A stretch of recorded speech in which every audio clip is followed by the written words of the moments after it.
Hello, and you're very welcome to the first in a series of webinars that we are running to mark the 40th anniversary since the Irish Congress of Trade Unions passed a motion in 1982 in support of gay rights in Ireland.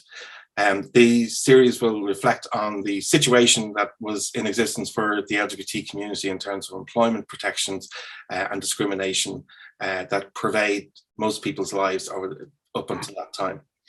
Joining us for the first webinar is Kieran Rose, who's the co-founder of the Gay and Lesbian Equality Network, Glen, and a trade union activist himself.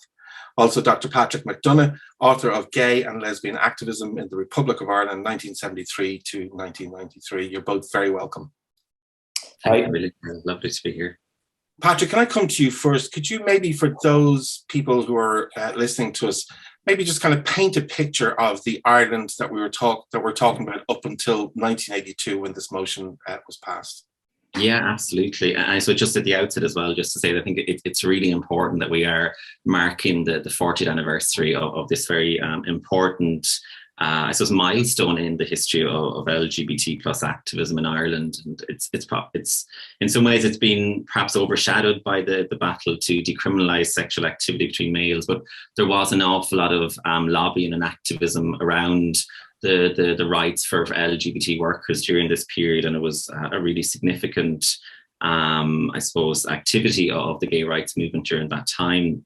So I suppose before 1982, Ireland was and even during 1982, Ireland was a very, I suppose, hostile society for members of the LGBTQ plus community. And in fact, anybody that didn't conform to societal norms at that time, you think about women in particular as well, if you were very much marginalized if you didn't conform to the status quo of that time. And I suppose that the most obvious starting point would be the decriminalization of same-sex sexual activity between men. The 1861 and 1885 laws, which had originated in Great Britain and carried into Ireland, upended many lives of gay men throughout the 20th century. I was looking at stats there before we started this, and between 1962 and 1972, 455 men were prosecuted under those laws, and from 1979 to 1987, a further 247 prosecutions. So I mean, that's well over 600-700 individuals. But I suppose more broadly, that the laws, I suppose, cast a shadow over the gay community. Where they lived in fear. And I suppose in the context of this conversation, there was no protection in employment legislation, based on sexual orientation. So there was that fear of, being out in the workplace, being out in society more broadly. And I was struck by one particular doctor's quote in 1975. His name escapes me right now, but he said, Ireland was one of the most hostile societies to be homosexual in, and that's 1975. So that gives just some kind of context around the situation at that time. And Samaritans released a report in 1978, I think it was, and the percentage of suicidal calls, the highest proportion were amongst members of the homosexual community. So there's just that fear, sense of isolation as well, loneliness, and just a very difficult time. I think sometimes we can almost forget that, particularly my generation, where we're quite fortunate for the likes of, Kieran Rose and other activists who made Ireland a more inclusive and tolerant society for many of us. Obviously still a lot of work still to do, but yeah, so that's just a bit of the background, the context of the time. I think it's important to remember, I think up until, was it 1979, there was still the marriage ban in the civil service and that existed. So if you were, I think if you're a woman in particular, I think it only applied to women, that if you got married, you had to give up your job in the civil service because you were expected to be the homemaker and to stay at home and raise whatever children maybe as a result of the marriage. Kieran, you lived through this more so than we did. Yeah. I came out in 1983. That was my first foray onto the gay scene. But so you were already active on the scene and as a trade unionist. Like, what strikes you about the time leading up to? What is it that you think best kind of gives a picture of what the situation was like for people? Well, Patrick has painted a really, good picture there, summary of what it was like at the time. The words of like hostile, fear, isolation, suicide. But I was a young person then, and there's two sides to the story. There's the horror story of the suicides, and a very weird and awful thing is that 1982 saw 3 murders of gay men, 2 that are, well known, Declan Flynn in Dublin and Charles Self in Dublin. And then not well known was John Roach in Cork.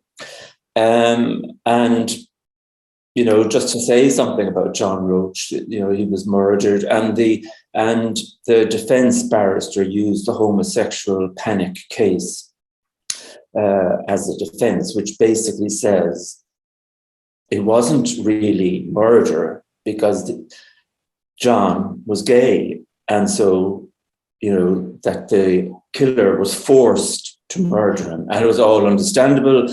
And he wasn't really killed.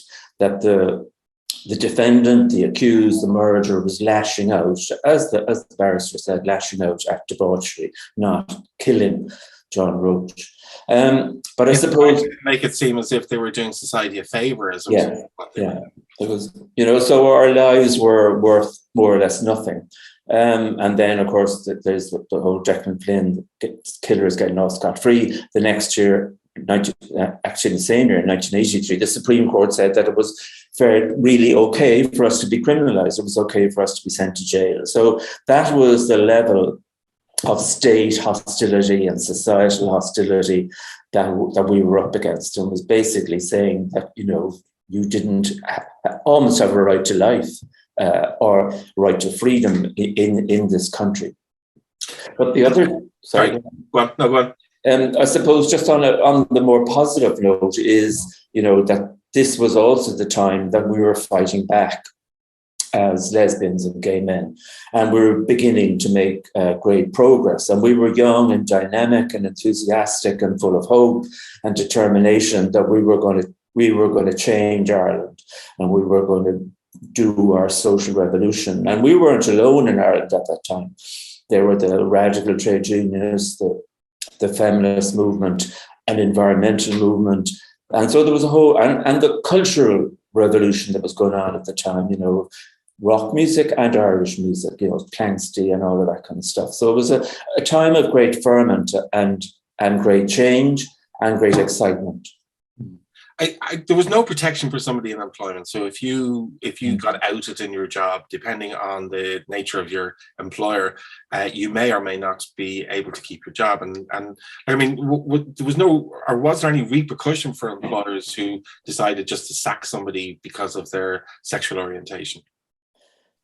No, the biggest repercussion was the trade union movement. So that if you were in a trade union in an organized workplace, you could hope that, I think, rely on the trade union to back you. I was, at the time, I was a planner in Cork County Council, and I was on temporary 6-month contracts. And in the 80s, that there was huge budget cuts and all of that kind of stuff. Like the Irish economy was a basket case at that time. So my contract had to be renewed every 6 months. So it would have been very easy for the Cork County Council not to renew my contract when I came out publicly and became a gay activist. And, that would have been a very difficult case to take, because they could have said, look, we don't have the money, we don't have the budget. But they didn't. And I had the huge, strong support of Forsa, which then was called the Local Government and Public Services Union. Okay, well, look, let's go to the point where I think it was 1981. There was a conference, the gay conference, held in Cork, and out of that emerged the proposal to bring forward some kind of a motion to the trade unions. What is the background to that, Ciara? Well, the Cork Gay Collective was a group of mostly left-wing, radical, Republican, socialist gay men in Cork, about 10 or so, loose, coming and going. It was a collective. And we did up a manifesto leading into the first National Gay Conference in Cork, which in 1981, which we were also one of the key organisers of it. So in, drawing up the manifesto and coming from a left-wing background, and a lot of us were involved. I was involved in my union at that stage, and people like Arthur Lee, had been involved in the union in London when he was over there. So it was like, it was inevitable, and like that we would place our demands within the trade union framework.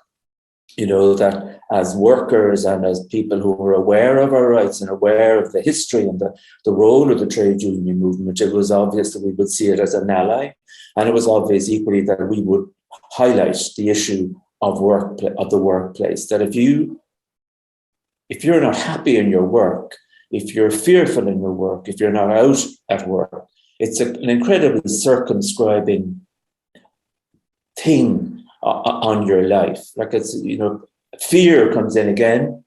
If you're not out at work, you're always fearful that you're going to say something, that I was in the George last night or something, or you're fearful that someone will say, oh, I saw you coming out of X bar, which is known as a gay bar or something.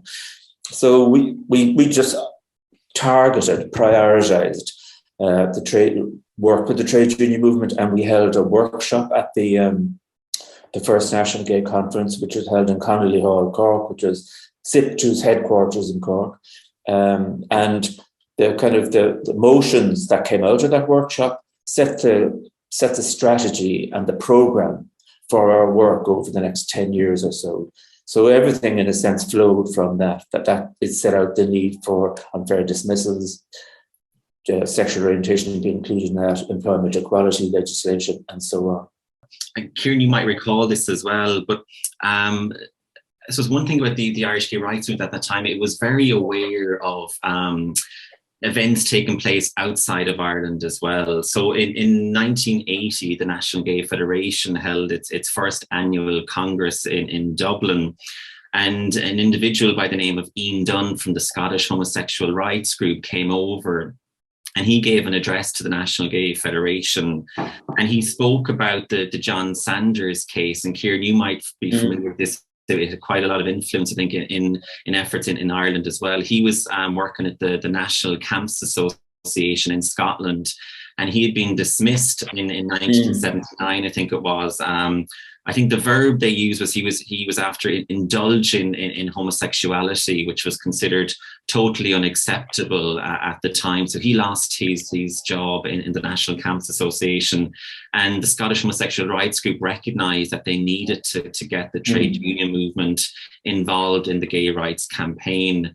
So I think that certainly had a big influence. And after that particular Congress in Dublin, the National Gay Federation sent out a questionnaire to 28 unions, basically seeking to see would they support decriminalisation, and would they also support amending employment legislation to include sexual orientation.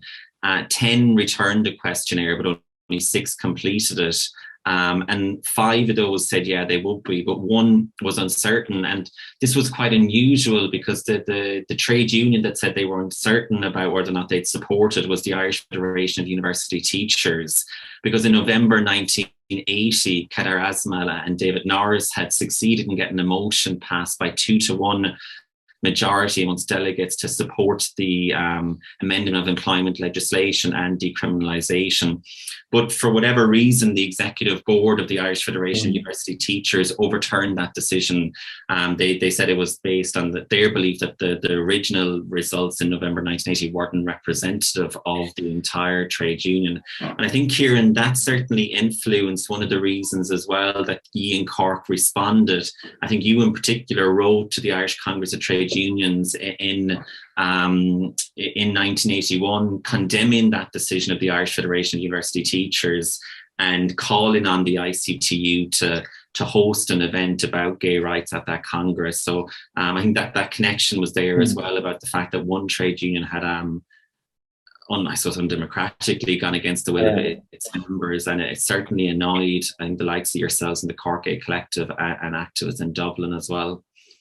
Yeah, there was a motion passed at the first National Gay Conference condemning IFUT, as we call it, the Irish Federation of University Teachers. And again, it's bizarre. It's one of the great things of the trade union movement, that the trade union movement was the lesbian and gay people's greatest supporter in Ireland in the awful 1980s.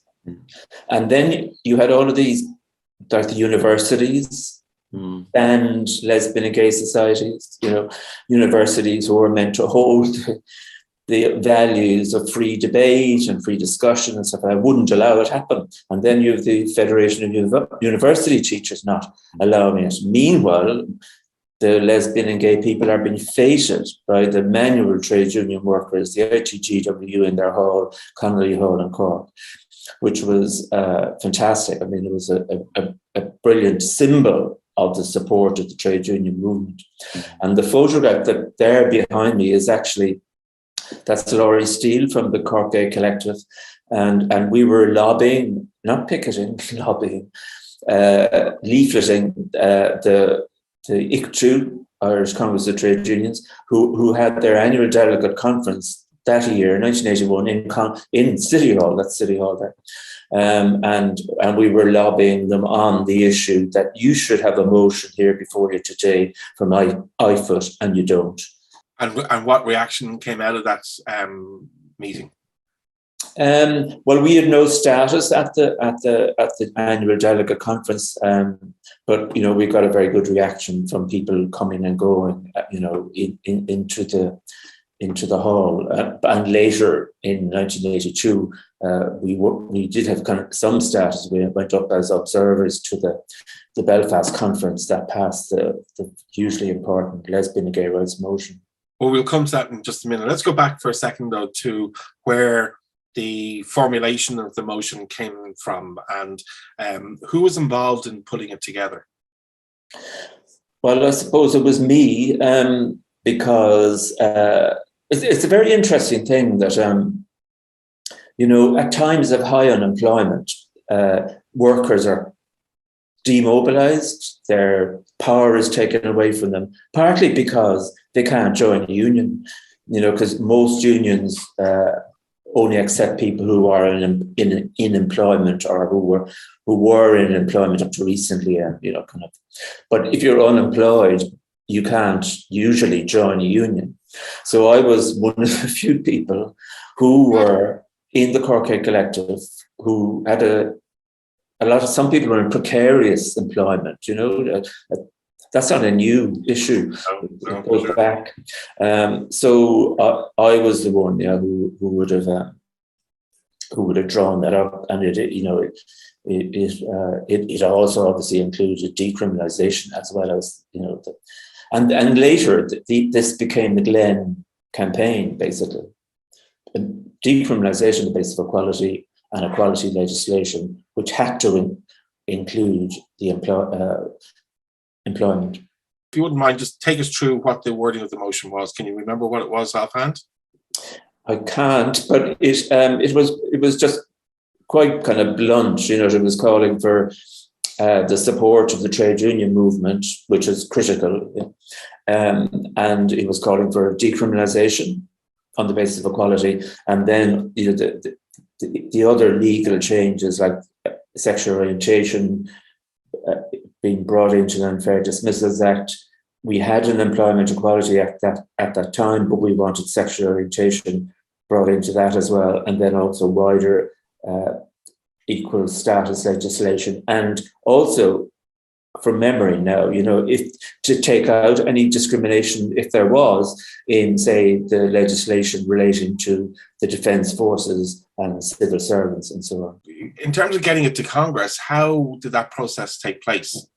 Well, it's the great thing about trade unions is that they're very democratic. So, like, you're a member of a trade union and you're a member of a local branch, or sometimes they're not local, whatever, they're national. But anyway, so I was Cork County Council, so I was a member of the Cork branch of the LGBTQ, and you have your annual general meeting that discusses various things. But what it also discusses are motions that would set the policy for the Cork branch, or motions that would go to the national conference of the LGBTQ, which would then become national LGBTQ policy. And equally, you could say that we are calling on the LGBTQ to put a motion to ICTU, or to put this motion to ICTU as well. And then the other important thing, I suppose, at the time is that you need a seconder, for a motion. And so I could propose it, but very importantly, I needed a seconder. And in those days, that wasn't easy to get a seconder. So it was a straight woman, Tricia Tracy, who was a colleague planner, who seconded it and spoke at the meeting in Cork, and she lived outside of Cork, so it was came up at night and all that kind of stuff. And the motion was passed with just one person speaking against it. It moved on from there then. So it's not that you bring it forward, it's that the excuse me, the union puts it forward to ICTU Congress. Did anybody speak on the motion when it was proposed at Congress? But maybe just to go to the one of the Cork branch then presented that motion to the annual delegate conference of the LGBTQ, which I think was held in Tralee. Yeah. And that there was a big kind of essentially eccentric group of older men delegates from the Limerick branch. And you speak against, I met them later on when I was going to annual conferences, and they speak against all the progressive motions, for travellers, for women's rights, for gay rights and stuff like that. And I suppose you could say they were kind of harmless, they were kind of people, they were treated as kind of like long-time activists in the union, and were kind of like patronised rather than taken seriously. But they spoke very colourfully in Tralee, and they said how they had a love affair with the union and stuff like that. And Tom Bogue, who was a huge figure in the trade union movement at that time, was president of the LGBTQ, was a Cork person, worked with me in Cork County Council, and they said how they had a love affair with the union and a love affair with Tom Bogue, and that if Cork had problems with homosexuality, they should bring it back and keep it quiet. And I think Tom Bogue was really important, I think, at that conference as well, because he spoke up after that particular Limerick delegate had said what he said, and Tom Bogue said, listen, we've a recognised oppressed minority here, and as trade unionists we need to come out and support it. And another delegate, his name escapes me as well, got up and again supported the motion, and he referenced the very difficult climate at that time again. And I know, Carol, you're going to be discussing it in a further one, but the King Cora House buys home scandal, but also as well, a month prior to the motion in Tralee, Jack Merriman, who's the Garda Representative Association president, had blamed the gay rights movement for the increase in violence, and those particular incidents were referenced at the Tralee conference. So it was hugely significant, and I think in total 6 out of the 360 delegates only opposed the motion. So there was a really good backing for the motion, but I think Tom Bogue certainly led by example at that particular conference. Okay, that we had them there. Just go back for a second. You mentioned that from the Garda Representative Association, and they blamed the gay rights movement on the increase in violence. What were they talking about? Who knows? Yeah, good question, Carol. Who knows? So it was at a piece. It was at a conference in Ennis. I suppose, bearing in mind, April 1982 were a few months after the brutal killing of Charles Self. The 1,500, I think, gay men were targeted by police as part of that investigation. Lives ruined potentially as well. But it's also taking place within the context of the anti-amendment campaign as well, which was, generating a lot of news at the time. But for whatever reason, anyways, Jack said that, that the increase in crime was a direct result of pro-abortionists was the term he used, and those demanding gay rights. So, that I think those comments at that time as well were particularly so it's traumatic for the gay community because, as I said, they were, being scapegoated here by an influential member. And after the Charles Self, it didn't instill any great confidence, I think, within the gay community that the police. And actually, I think in 1982, something that only came out in 2019, a member of Untitled Chapter was actually dismissed because he was homosexual, and it only came out recently. And that wasn't tolerated at that time, but again, there was no laws existed. So I think 1982, 1983 are particularly challenging years. I think that's again why the local government and public service union coming out in support was so crucial at that time, when there were so few others willing to stick their head above the parapet and actually say, yeah, we support decriminalisation, we support amending the legislation to include sexual orientation. Kieran, we get to the point where we're at Congress and the motion is brought forward. I asked you this earlier, did anybody speak on the motion ahead of the motion? Well, the proposer spoke on it, but there was no opposition to it at Congress in Belfast. So, it passed. But I suppose, you could say that maybe there was a lack of enthusiasm or something like that, but it passed. So that was the most important thing. And another very significant thing too at the time was that it was very hard to get positive coverage in the media about lesbians and gay men. Like all of the coverage would be about something awful happening, like a murder or something that, or the gay plague at the time. Exactly. And the trade unions, because they're especially then, they're far more powerful then. They had such a status in society that their conferences were covered in great detail by the newspapers and by RT and so on. So it was a brilliant thing. Was there any reaction? Was there any kickback from after it had been passed? Was there anything in the newspapers who may not have been so LGBT or friendly in terms of stuff like that happening? No, because the journalists would be members of the NUJ, National Union of Journalists. So they would have been, their union would have been at the ICTU conference in Belfast. So, and that's the great thing about engaging with the trade union movement, because it frames your demands, your proposal in that issue of workers' rights, which people, I think it was totally vital, because people then think, say, for example, the headline in the Cork Examiner, as it was known then, was about Belfast, was ICTU supports divorce and gay rights.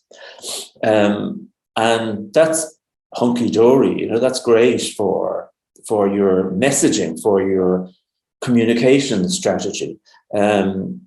It doesn't start off by saying theologian supports gay rights or psychiatrist supports gay rights. And people think, I don't know about that. But when it says trade union movement supports divorce and gay workers' rights, then people, well, that makes sense. That's, in a sense, obvious. That now I can see what you're talking about.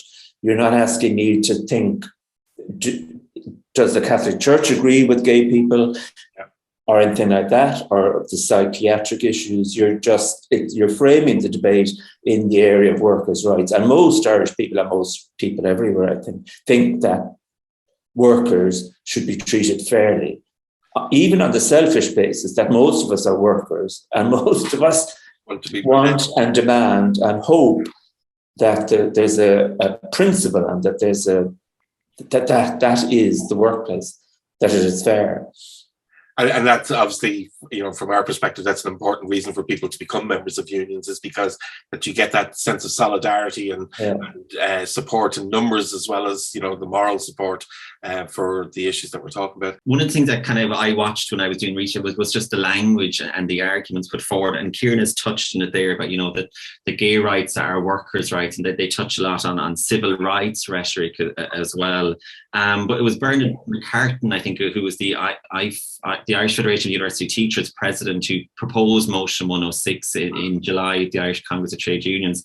But he made a very good speech, I thought, at least anyways, because one of the difficulties at the time, and one of the I think the pushbacks was, well, actually, we've no reported cases of people being dismissed because of their sexual orientation. That was a constant argument that gay activists came up against. Well, there's no reported cases. But Bernard made a good argument here that just because there aren't reported cases doesn't mean it's happening. And I think that was important.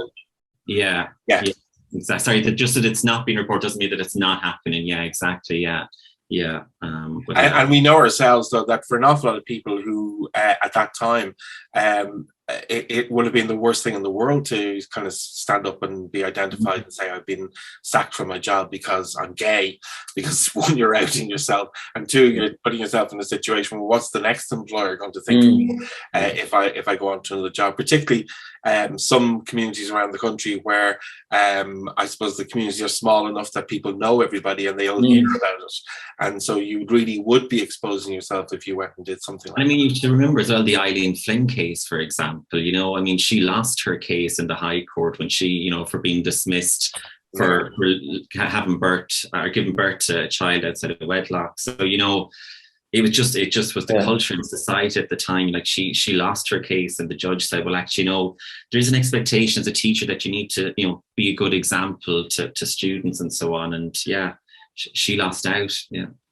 Kieran, in terms of lobbying around other issues that the gay rights movement were trying to do at the time, or should I say properly, sorry, the collective in Cork, and then the NLGF and other organisations like that were, did it have an impact? Like, was it something that you could go to politicians with and say, look, even the unions are on our side, Congress has passed this motion in support of our call for rights? Yeah, totally. Because that at that time, that was the strongest support that we had from a very influential and a major organisation within the state. We had the support of the Irish Council for Civil Liberties and from student union organisations.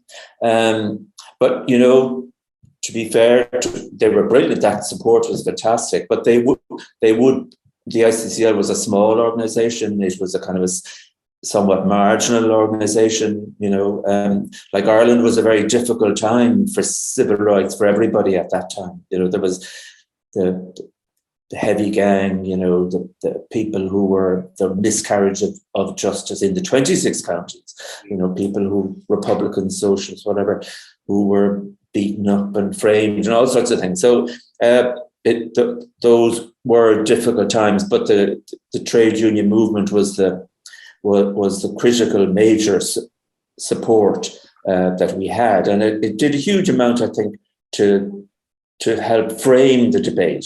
And of course, we began to use it, that support, when we went to Sylvia Meehan, who was then the head of the Employment Equality Agency, and said, then we would say, look, and the trade unions are supporting us in our proposal that sexual orientation be included within the remit of your organisation. And Sylvia is a great example of those supporters at the time. Instead of the people, sometimes they use any excuse, to say, I'm sorry, I can't support you. It's not part of my statutory remit, blah, blah, blah. But no, she took it up and took a risk, because the right wing in Ireland at the time targeted you in your job. if they didn't. I think that's one of the things that people who weren't around at the time forget, is that actually just identify even as being gay was almost to be seen as subversive in a way, because you know, you must be left-leaning if you're gay, you must be you know, progressive, you must be looking to change the state. The country was already in the grips of the Troubles, as they're euphemistically known, and so anything that was kind of looking to change the status quo was seen as a possibly a dangerous thing, and so that's sometimes I think what we got branded as, for just standing up and asking for our rights. Totally, and they there's a documented case. I think her name was Sally O'Brien. She worked for the health board, I think, but she was also, in her private life, she was involved in the Irish Family Planning Association, and the you know, one of those right-wing groups, like before Family Solidarity, I think it was Council for Social Concern. They wrote to her employer, the HSE, to say, look, do you know that this person is doing this, and tried to get her fired. So, you know, that the trade union support was hugely vital. But just to go back a bit, I suppose, to Sylvia Meehan, and she was a huge supporter of us, and you know, eventually the employment, the sexual orientation and other grounds became into the Employment Equality Act in the later 90s. But her support was very critical. And to come back to the theme of our talk today, she was a very strong trade unionist in the Association of Secondary Teachers in Ireland. So the kind of the influence of the trade union movement, but also the influence of trade unionists, was hugely important for us. And Sylvia would be a critical example of that.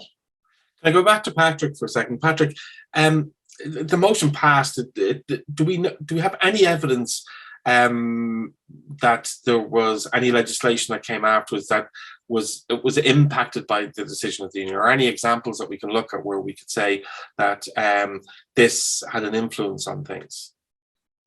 Yeah, I mean, I suppose firstly at a local level, in terms of some trade unions, so like after 1982, there were some unions who took that motion and tried to create greater awareness and support within their trade unions. So one example was the Electricity Supply Board Officers Association. Bernard Keogh, for example, produced this leaflet within that organisation in 1984, and it just set out the importance of that trade union supporting gay rights, you know, providing the contact details for the different gay rights organisations at that time. And we probably come to 1987 when they published the gay and lesbian guidelines for negotiators. But in terms of the legislative framework, I mean, 1993, I think is crucial with, I think it was Minister Mary O'Rourke at the time, Kieran Rose, she included an amendment to the Unfair Dismissals Act to include sexual orientation. I think that somewhat went under the radar in 1993 because, of course, they decriminalised sexual activity between males. But even the 1993 decriminalisation of same-sex sexual activity between men, the trade union movement were lobbying the different ministers at that time as well, like, you know, to introduce progressive law reform. So don't copy what they did in England and Wales in 1967. Let's go a step further. Let's have an equal age of consent. So as Kieran mentioned, Sylvia Meehan came out in 1991 and said, listen, now we have reported cases of people being dismissed because of their sexual orientation. And I think that the fact that the trade union movement was so supportive and vocal, I think provided some individuals with the confidence to actually report that they believed that they were being dismissed because of their sexual orientation. So even that, I think, was significant. So in 1991, Sylvia Meehan is quoted in the Irish Times saying, we now have reported cases. This is happening, because that was, again, the challenge that activists had at the time. There's no data to support what you're saying. And now they had data. So I think, you know, leading up then, as a Minister Mary O'Rourke, you know, she introduced the amendment to include sexual orientation. And that was huge, you know, bearing in mind, and this is not in any way to diminish the importance of the laws that criminalised gay men in particular, But by amending the Unfair Dismissals Act, you also brought lesbian women into the fold as well, and that they were protected, as well as gay men, from being unfairly dismissed. But obviously then Kieran probably more familiar with what happened in further years, 1998, the Employment Equality Acts and the inclusion of sexual orientation. But again, those changes are rooted in the early years of 1981, 1982 of getting the trade union movement to buy into this, to support gay rights. I know that in 1988, the ICCL did a report, Equality Now for Lesbian and Gay Men. They identified a lot of the different discriminations and things like that that had happened to people as Actually, well. I forgot as well, and really crucial, I think it's important to mention Christopher Robson and what he did in terms of the civil service circular in 1998 around, I can't remember the title, it was to do with AIDS. Say that again? 1988? Yeah, exactly. Yeah. And it included reference to sexual orientation as well. And that again followed the guidelines for negotiators in 1987. So policy on HIV and AIDS, basically. Yeah.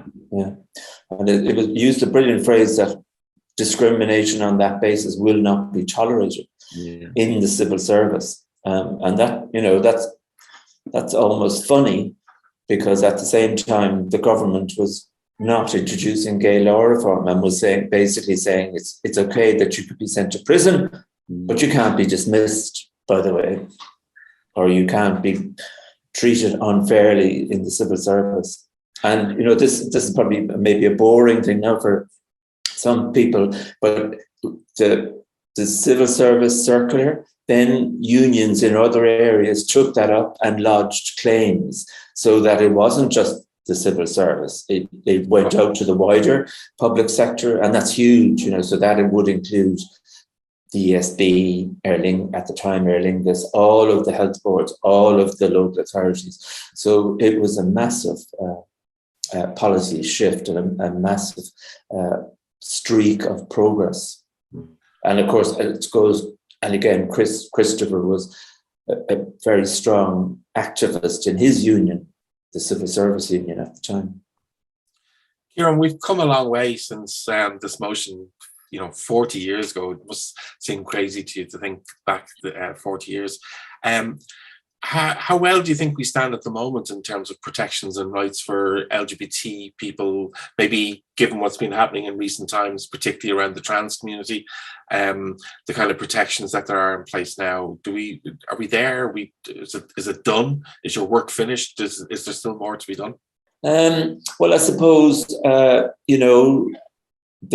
legally, you could probably say that it is done in terms of the workplace, because we have the Employment Equality Act, we have the Irish Human Rights and Equality Commission, which is an implementation body to make sure that everybody is treated fairly in the workplace and in other areas. There perhaps is, I would say that trans people are covered under the gender ground of the equality legislation, but maybe trans people would prefer to have it put in specifically, that in the 9 categories that you'd add, less 10, that you'd add trans people into it just in case people had any doubts.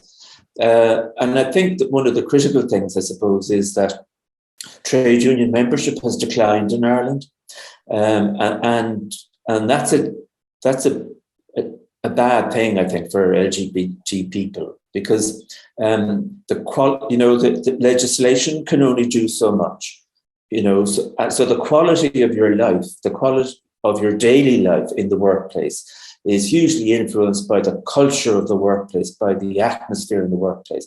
And that's what will make your day a happy one or not, and so that's the trade unions can do that. That's where can deliver on that in terms of dealing with employers and so on. And I think that when I was on the Human Rights and Equality Commission, we set up an employer worker statutory advisory committee, because it's not well known, but Irish workers don't have a lot of legal rights that they have in other countries. So you don't have a legal right to have your union represent you. We don't have collective bargaining protected Yeah. in the law here, yeah. And that's bizarre, you know. We did a survey recently, and in it we found that there was a significant majority of the population were very much in favour of giving protection for collective bargaining, and that's something that we definitely need to see happen. And then there's the whole thing of precarious employment, you know, and we did research on that in the 90s about, you know, that lesbians and gay men often choose careers that allow them to come out. But those careers often were precarious. You know, they might have been, you know, say in the catering sector, you know, the entertainment sector, whatever, you know, which the conditions of work, the permanent service industries works isn't great. So that there's a whole role, and I think that still goes on probably, you know. I don't think things have changed phenomenally, but I think that. Sorry, go on, Karen. No, I was just going to say, you're right that there has been a decline. It's interesting to see that in recent times in the United States, there's been a 60% increase in the amount of action to have union representation recognised by employers, but it is mostly in the precarious sector that as you pointed out, and disproportionately, you're right, it is members of the LGBT community who work in those sectors and who are directly affected by them. And given everything that's been happening in America in recent times, it's interesting to see that as a result of the move to the right to a certain degree in America, that people have become active in terms of union membership and organising as workers together in order to protect themselves in the type of economy that seems to be emerging in America. Before we finish off, I just want to give Patrick an opportunity if there's anything you want to any final comments you wanted to make before we finish up. So just to thank you, Carl. I think, you know, as I said at the outset, it's so important that we don't forget our history. We don't forget these important events in our history. And, you know, there's still a lot of work to be done to, I suppose, get our history out there. You know, it's still not in the mainstream, you know, it's not in the schools. So I think these events are really important that we can communicate and remember where we come from. And I suppose it's important as well that we don't become complacent.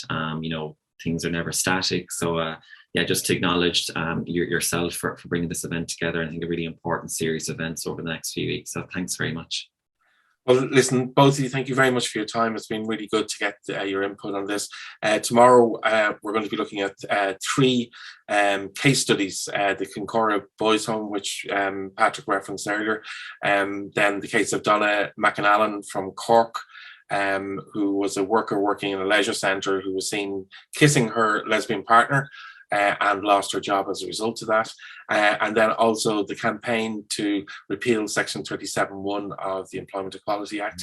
And then also we'll be talking to a panel of people who about rights and protections and things like that there are for people. So that's tomorrow, and then on Wednesday we finish off with kind of like a look at where we are now and what needs to be done and what it is that the union movement can do in order to support the LGBT community going forward. So thank you very much. And the other thing I'll just say is that at the end of this on screen will come up some details about how to contact the FSU Advice Centre, which you're welcome to do if you have any questions about employment protection and rights and things like that.